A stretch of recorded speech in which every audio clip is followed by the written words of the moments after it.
Blackness, silence, a strange kind of fuzzy warmth and complete peace. No, hang on. No, on second thought, not complete silence.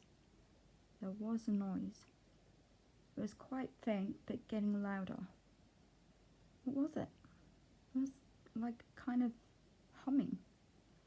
It was strangely familiar and also unidentifiable.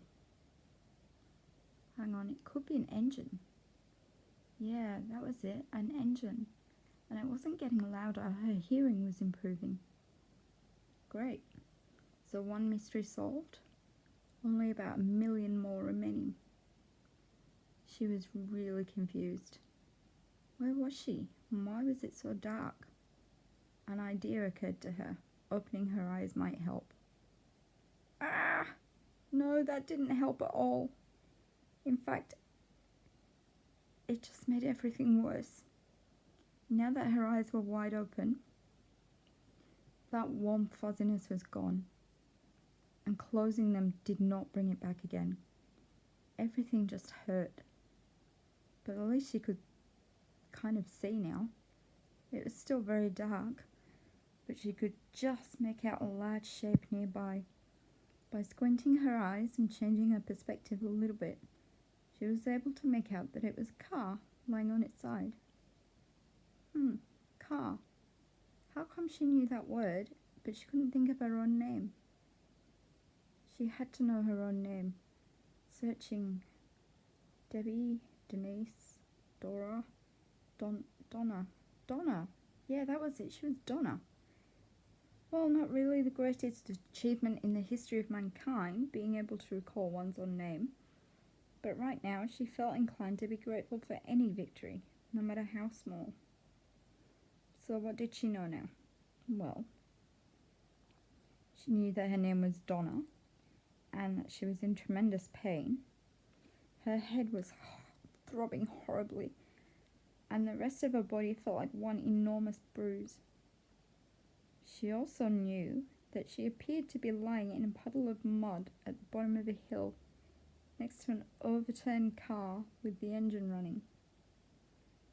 So, car accident then. She couldn't remember it. She tried, but the only image she could come up with was a blinding white light, and then she was here, wherever here was.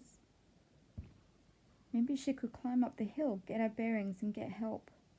Oh, that was another big mistake. Moving hurt. She had the vague and slightly comforting thought that this was actually a good sign. At least she could feel her legs. Boy, could she feel her legs. The attempt at moving had left her feeling dizzy and nauseated, and her hair suddenly felt very wet. She thought her head was bleeding. Maybe her attempt to move had caused her head to shift from whatever had been stemming the blood flow before. She had to get help. She tried to yell, but no sound came out. She desperately wanted to go to sleep now, but she knew that she had to stay awake. A sudden explosion of bright light and roaring sound terrified her, and she thought that the car had moved and was about to run her over. She tried to roll out of the way and once again felt the white-hot pain burning through every part of her body at once. She uttered another silent scream before vomiting, closing her eyes and waiting in horror for the inescapable end. The moments went by. The end didn't come. Then came an overwhelming feeling of relief as she opened her eyes and realized that the light and noise were coming from a group of people at the top of the hill, waving flashlights and calling to each other. They found her. Someone had actually found her. So she wasn't going to die alone here in this cold mud puddle at the bottom of this hill on this dark, rainy night. She saw a spot of light swinging wildly from side to side as it descended the hill, and a few minutes later a figure was crouching next to her. He assured her that everything was going to be all right now, and she believed him completely. The stranger sat in the mud next to her, removed his coat and draped it over her, saying, "Just lie still, don't try to move, the ambulance is on its way." She was having to fight very hard now just to stay awake. It was becoming increasingly difficult to keep her eyes open, but every time they threatened to close, the stranger would start talking in a loud voice, urging her to stay awake. Finally, the ambulance had arrived, and 2 paramedics had raced down the hillside and were strapping her onto a stretcher, fitting an oxygen mask over her face.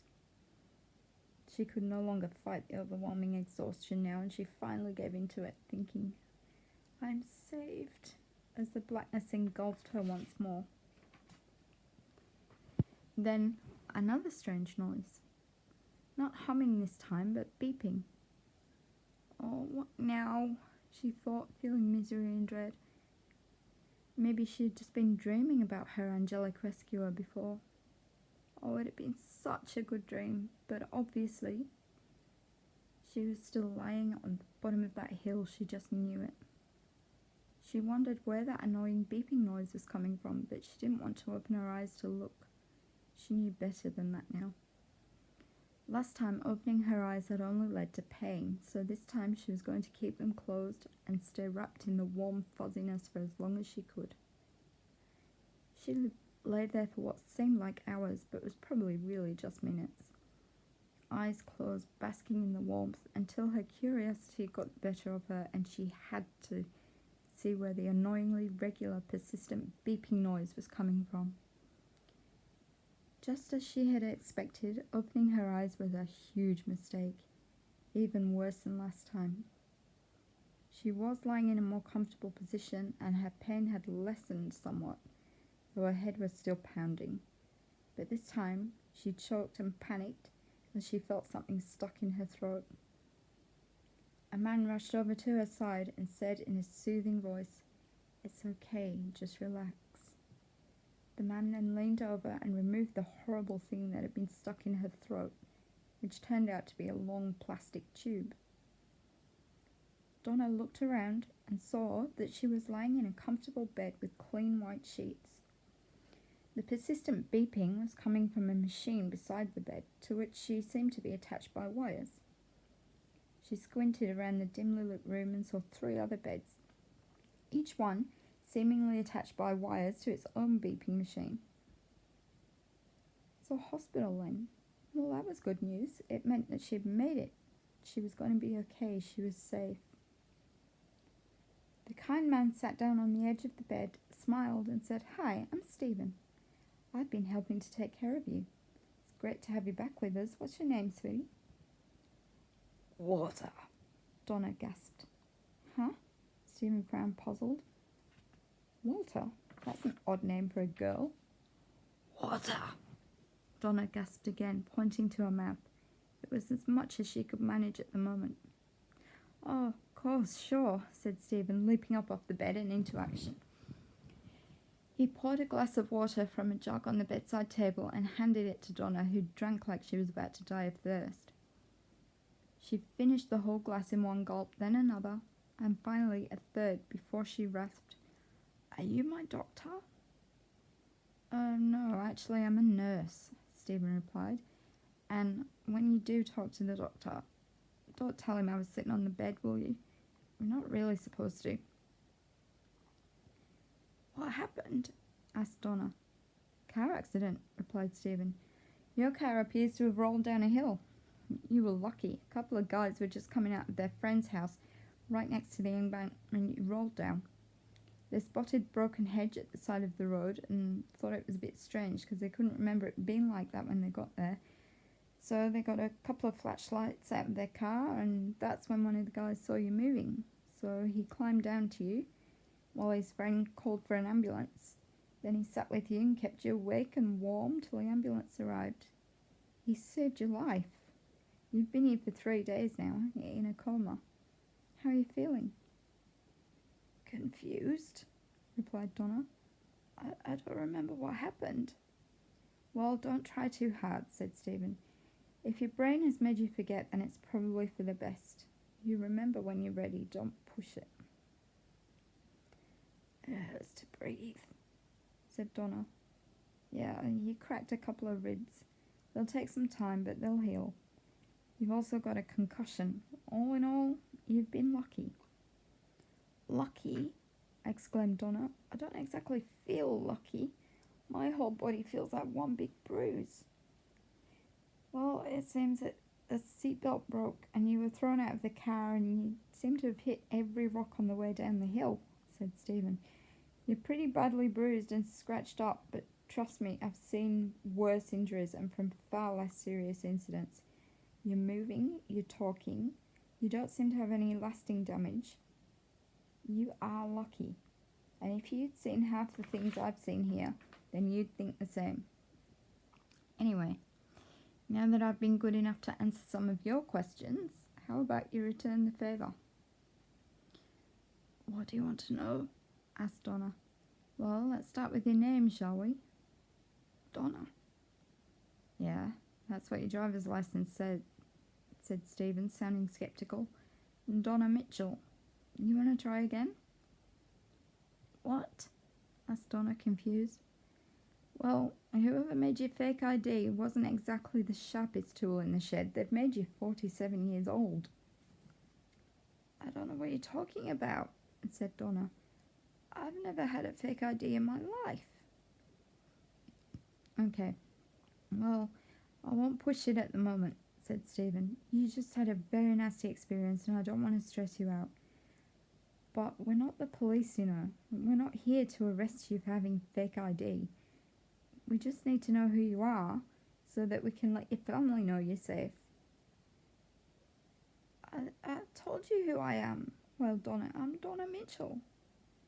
Stephen rummaged through the bag containing Donna's things and finally produced her driver's license.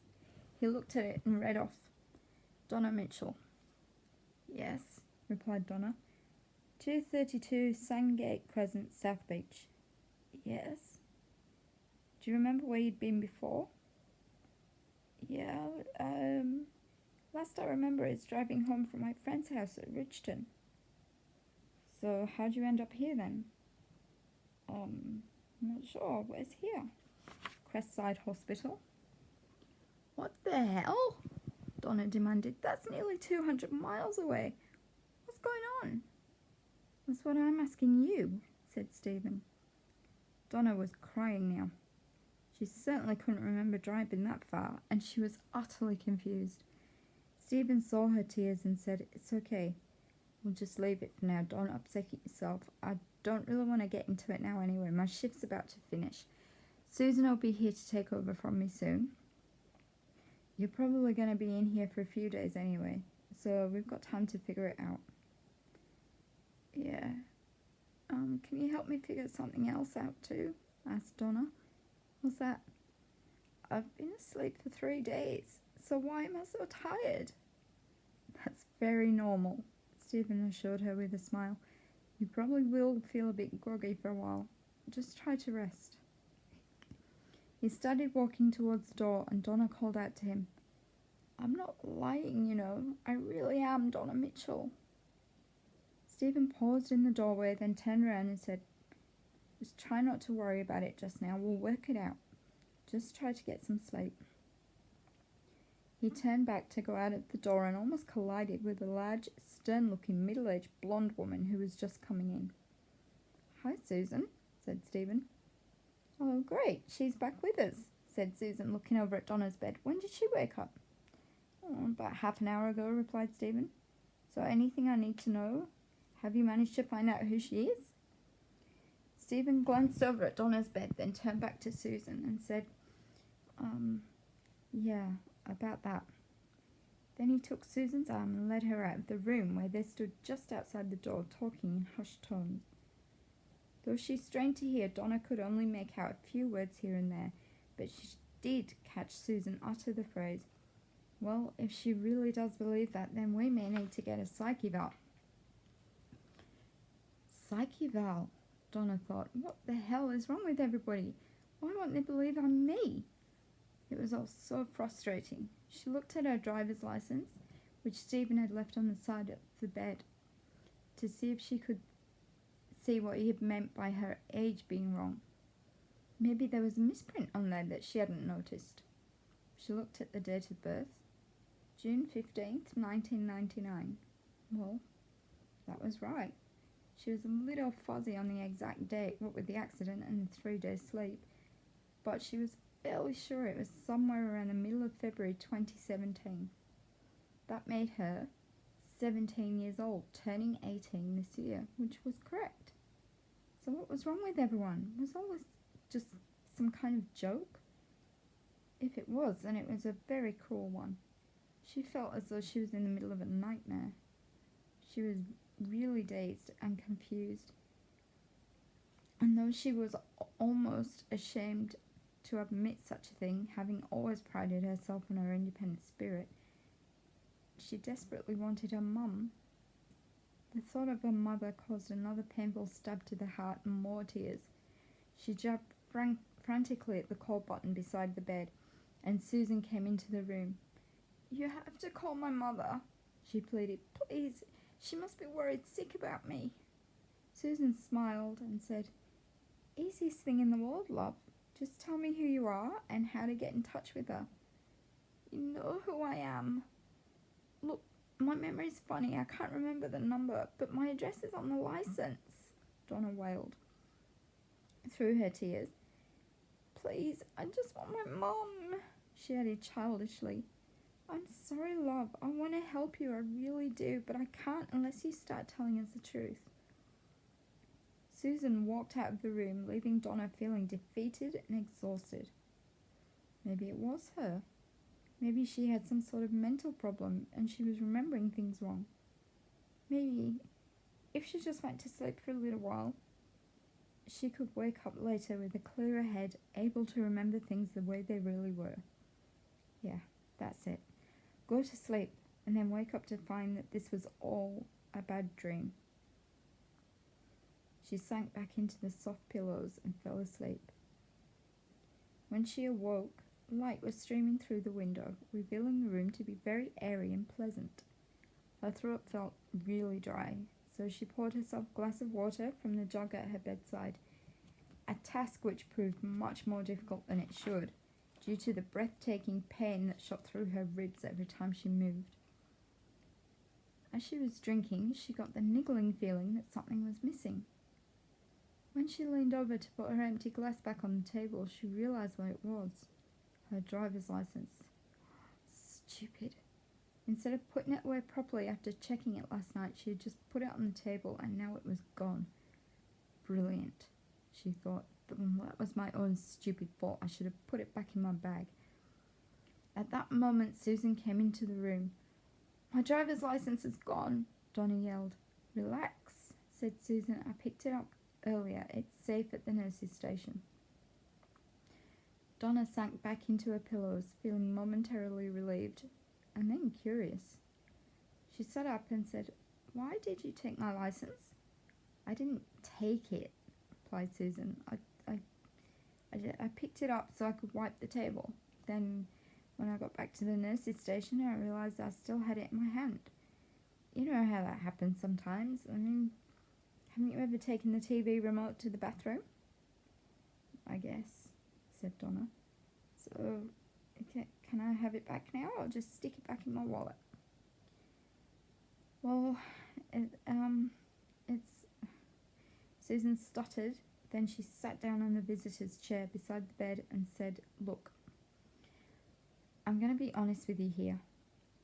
We need to get in touch with your family, let them know you're safe, but you're refusing to tell us the truth about who you really are, so..." "I told you," interrupted Donna. "You've got my license." "You need to stop this now," Susan snapped. "Sorry, but you've left us with no other choice but to what?" asked Donna. "Well," said Susan, standing up with her hands folded in front of her, her head held high and a determined look on her face. "We've had to call the police."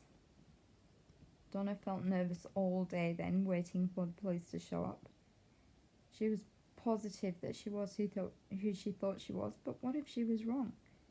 Her memories of the crash and the events just before it were still virtually non-existent. What if the idea really was fake? What if she had stolen somebody's identity and then the accident had somehow affected her mind so that she now believed herself to be the person she had been impersonating? Oh God, what if she was proven to be a fraud? Would they arrest her?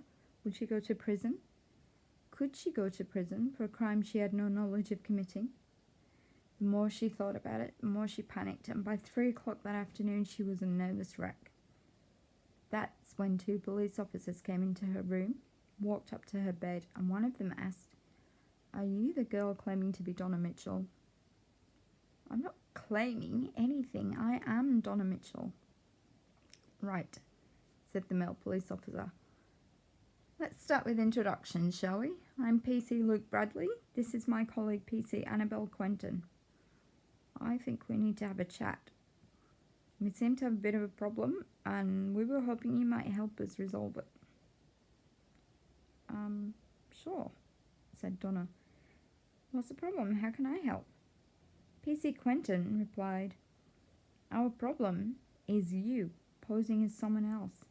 We need to contact your family, and you can help us by telling us the truth about who you are." "I've told you." "Well, Donna, I keep telling people. I'm sick of telling people. I don't understand what the hell is going on here. Why won't anyone believe that I'm me?" "Well, because it's obvious to everybody that you're not a 47-year-old woman," said PC Bradley. "What?"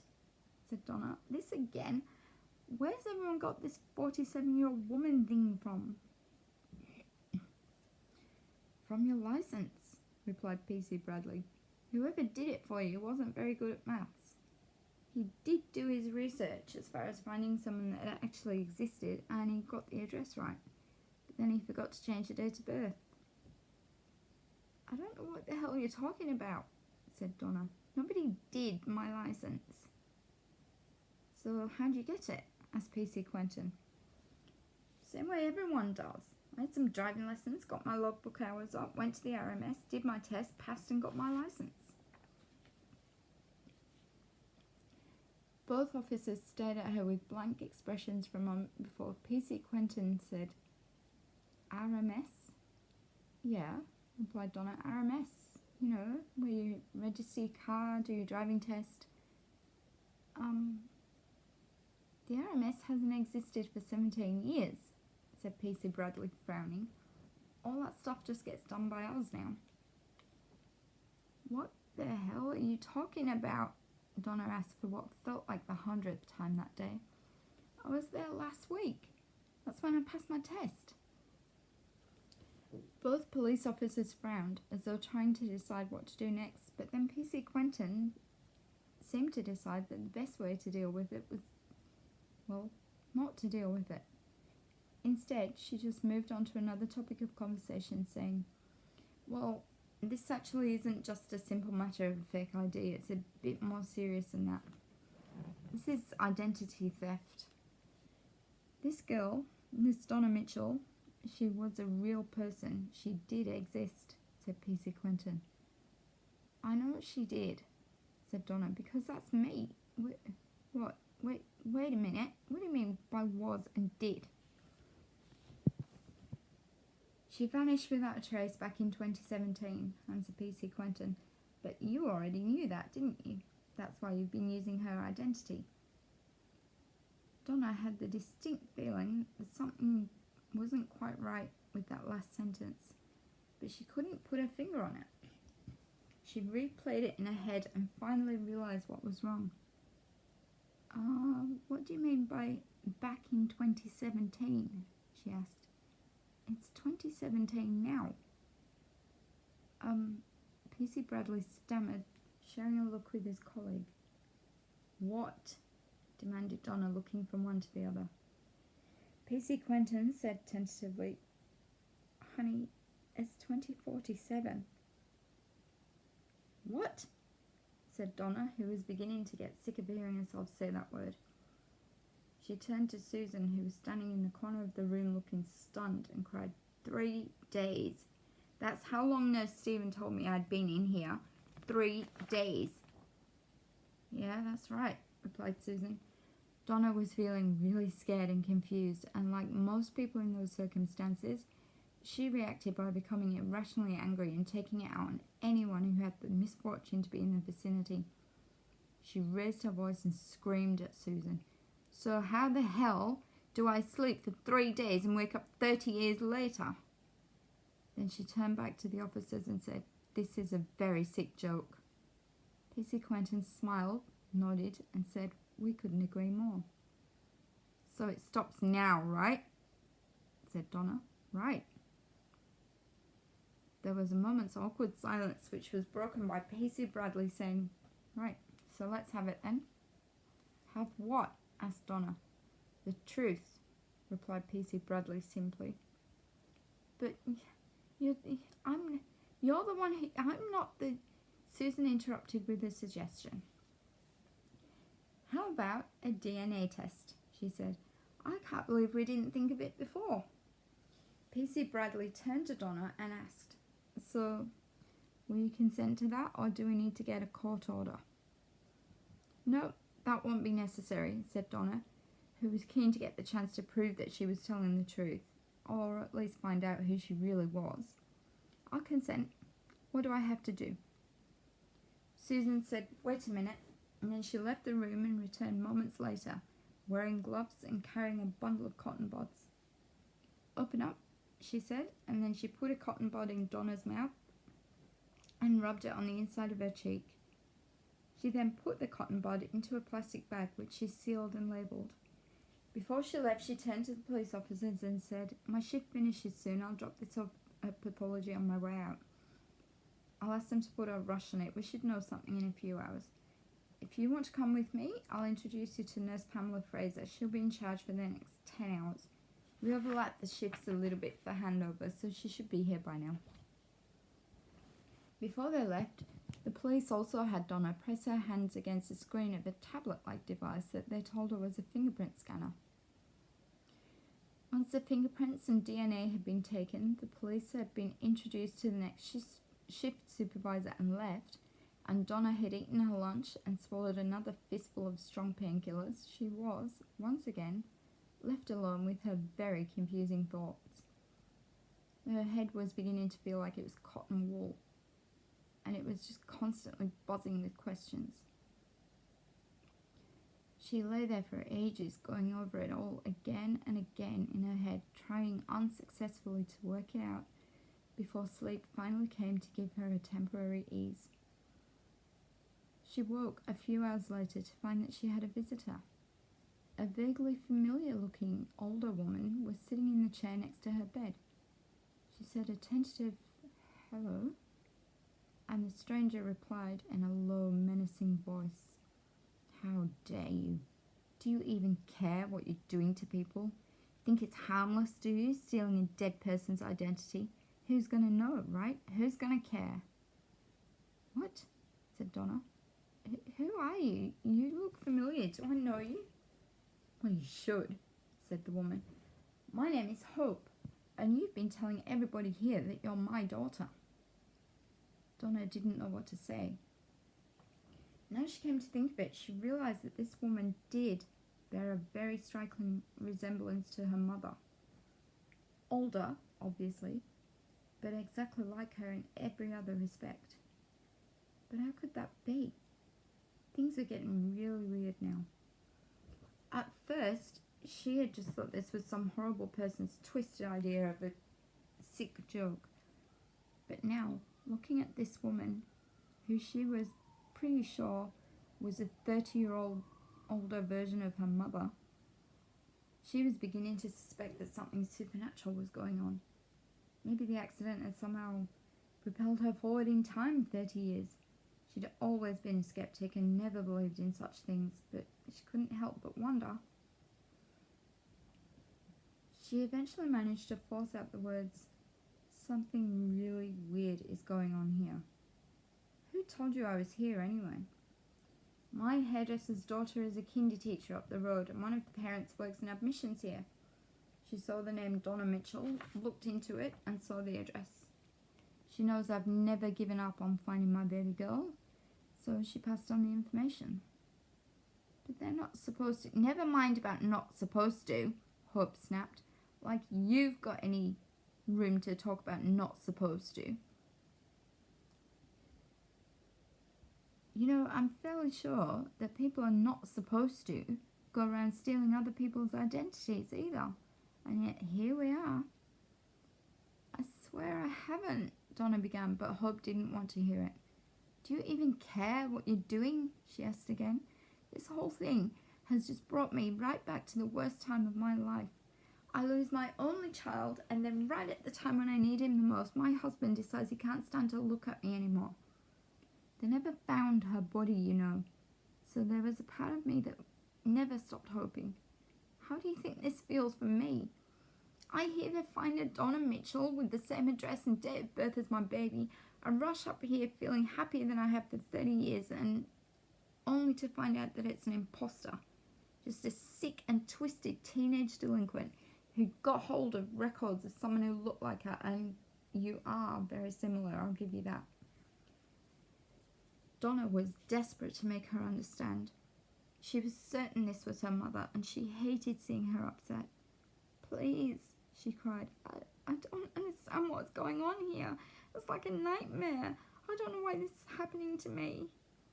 Hope lost control, and she started slapping, scratching, and punching every part of Donna she could reach, screaming, Happening to you, bitch.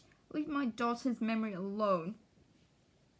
The sound of Hope's angry screams and Donna's cries for mercy attracted Pamela, accompanied by 3 other nurses and 2 security guards, and it took all of them working together to pull Hope away from Donna. Eventually, the security guards were able to restrain her and escort her from the building. Pamela stayed in the room to take care of Donna, whilst the other 3 nurses went back to their work. Donna was in a lot of pain, very shaken and struggling to breathe. What do you need? Asked Pamela. Was all Donna could manage before the effort of talking caused her to gasp at the burning pain in her ribs. It's all right, said Pamela. I'll get you something for the pain. I'll get you some of the good stuff from the store, and I'll get you some more water too while I'm there, she added, picking up the empty jug and leaving the room. She returned 10 minutes later with the full jug, gave Donna the painkillers, and then left her to her disturbing, confused thoughts. Was she crazy? She asked herself. No, it's everybody else is crazy. I'm the sane one. At least I know who I am. Nobody else seems to. But isn't that supposed to be a sign of madness? Thinking that everyone else around you is crazy? But in this case, I think it's true. They are all crazy. The rest of Donna's afternoon passed in this way, with her flip-flopping between entertaining the possibility that she was wrong and knowing for certain that everyone else had got it wrong. There was really nothing else to do to pass the time. She thought back to her one visitor and how much she really had looked like her mum. She had dismissed the idea almost as soon as it had occurred to her before, but maybe that had been too hasty. Maybe there really was some kind of supernatural force at work.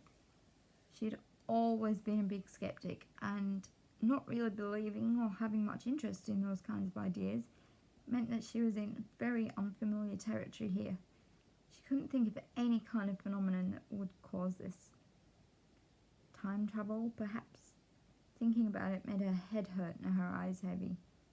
Eventually, her mind stopped racing and she fell asleep again. When she woke up the next morning, she heard familiar voices coming from outside the door. Nurse Pamela told me all about the incident last night. I think you need to leave, said the voice of Stephen. I just want to talk to her, please. That was Hope. Do I need to call security? Stephen threatened. No, look, there's no need for that, please. I just really need to see her. Why? Asked Stephen. Why the hell would you want to go back in there? And what makes you think she's even going to let you in? Look, said Hope, I know I overreacted yesterday. I know that. It brought up a lot of stuff. I rushed down here thinking I've got my baby back, only to find it's not her. But I was thinking about it last night, and I figured that either there's something really wrong with her, in which case I should be trying to help her instead of being angry with her, or maybe she knows the truth and she might have some answers about what happened to my baby. She's just a kid, said Stephen. Your daughter's been gone for 30 years. Why would you think she knows anything about that? Yeah, look, I know it's a long shot, but I mean, you never know, said Hope. There's a reason she has Donna's ID in particular. Maybe she, inherited it from someone. It could have been that someone she knew had it. In which case, it'd be really nice to know how they got it. But whatever, I promise you, there'll be no repeat of yesterday. Either way, I want answers. And the best way to get that is to be her friend and talk to her. Okay, Stephen relented. But I'm getting a security guard up here to stand at the door. One more incident and you're barred for life. You'll never get back in this hospital again for anything less than a hacked off limb. That's really not necessary, I promise you, said Hope, but it's fair enough, I get it. Donna sat up and watched warily as Hope walked in and said hello again. Donna didn't answer, and Hope noted her silence and her stiff, cautious manner, and said, Look, I'm not here to cause trouble. I'm sorry about yesterday. I shouldn't have done that. I just want to talk to you. I heard, said Donna stiffly. Oh, said Hope, embarrassed. You think I'm crazy, don't you? Asked Donna. No, said Hope. I didn't mean that exactly. Maybe just a bit troubled. Okay, well, I was up half the night thinking about this, said Donna, and you're probably going to think I'm even more crazy when I tell you this, but it's the only explanation I can come up with. What? Asked Hope. Okay, said Donna, who was reluctant to put forward her theory for fear of being laughed at. She cleared her throat nervously and continued, Alright, well, I reckon something weird has happened. Everyone is telling me that I disappeared 30 years ago, yet here I am. I know I'm Donna Mitchell. I have all those memories. I remember how Uncle Bertie used to play astronaut with me when I was little. I remember that dumb little song you used to sing to me when you tucked me into bed, and I remember how Dad used to swing me round by the legs. Hope had tears running down her cheeks now.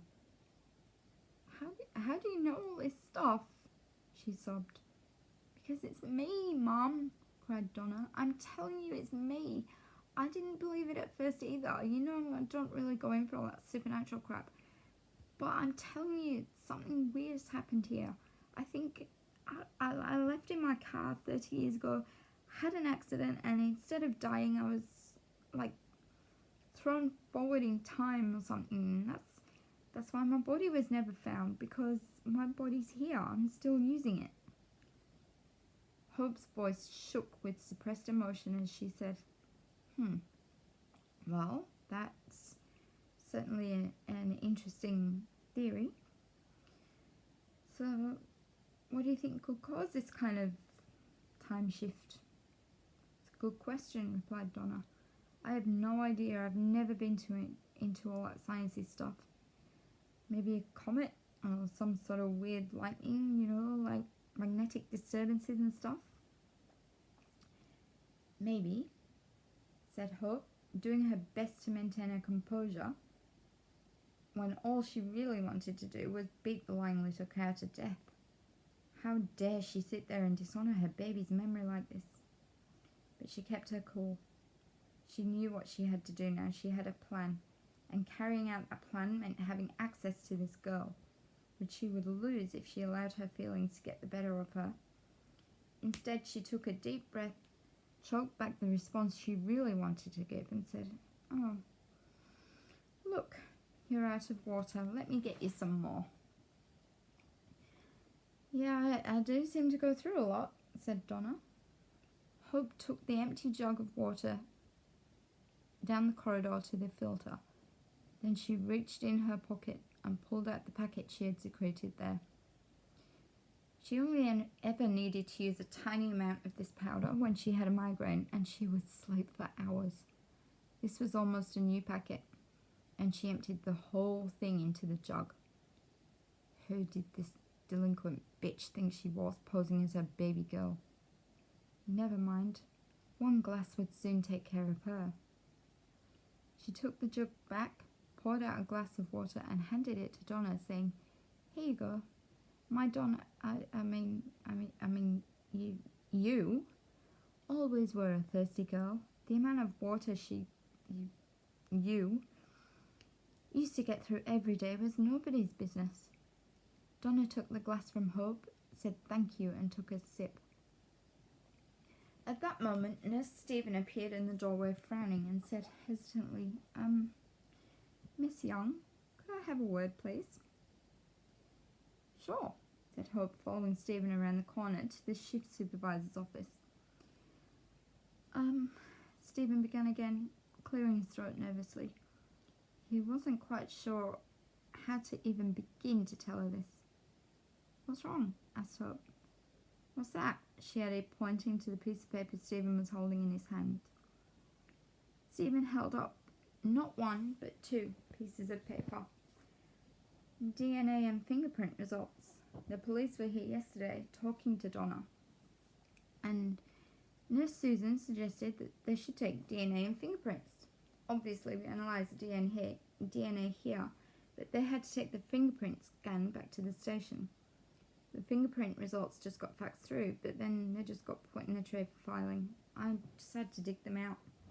The DNA results are in now, he said, holding up one of the pieces of paper, and they're very interesting. "Why?" asked Hope. "Does it tell you who she is?" Yes. Well, she's... Look, I don't know how this has happened, but the DNA was checked and double-checked. There's absolutely no mistake. "No mistake about what?" asked Hope. "Well, I'm thinking that she might have been right with her paranormal time travel theory," said Stephen, "because there is absolutely no doubt about this whatsoever. That girl in there is definitely your daughter. DNA and fingerprints both confirm it." "But how is that possible?" cried Hope, unbelieving. "Don't know," replied Stephen.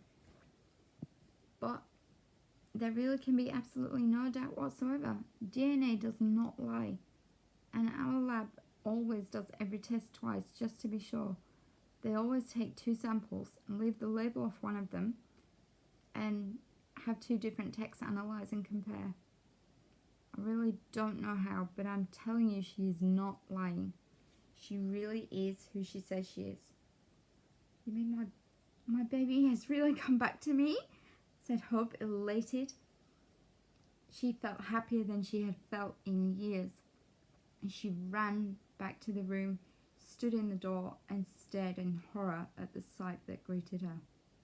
"Oh my God, what have I done?" she cried, as she saw Donna slumped against the pillows, seemingly sleeping peacefully, her empty glass lying on the bed next to her lifeless hand.